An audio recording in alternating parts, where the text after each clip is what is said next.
Okay, so I've been getting a lot of questions about IMR batteries, what to recommend, and what all the numbers mean on the package. Okay, now first of all, I'm going to explain the numbers on the package.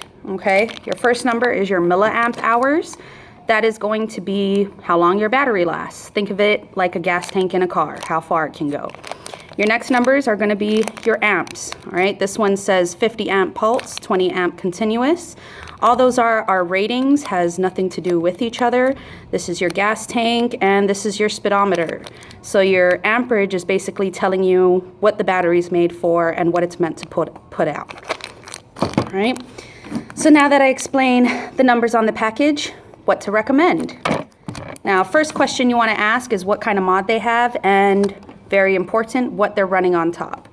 Now, if they are running a tank that is high resistance, something like an Aspire BDC, you want to recommend something with a lot of milliamps. You don't necessarily want to look at the amperage because this type of tank doesn't require a lot of power. Okay, so you want to give them the largest gas tank in the bunch. Right now, if they are running something like an Arctic, a sub-ohm tank that requires a lot of power, you want to pay attention to the amperage. You want to give them something that's high performance and that's going to put out throughout the entire charge so that the tank stays powered the entire time they're using it. All right. Now, the last thing to explain the difference between all the different batteries here is the brand. Okay, now this is all kind of preference. Now the difference, a lot of you see the two EFES and Sonys and really don't know which one to recommend.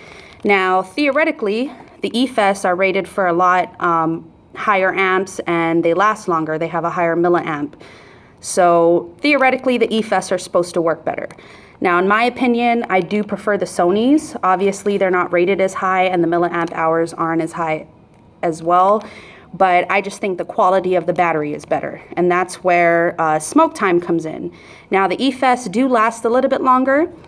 But I just think the Sonys are made out of better materials, better quality. I find that the entire charge of the Sony gives me a nice hit until the last drop, until my mod basically dies.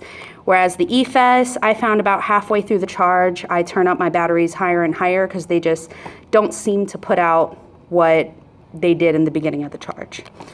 All right, well, that's all I have to say about IMRs today. So if you have any questions, just leave it in the comments or let me know.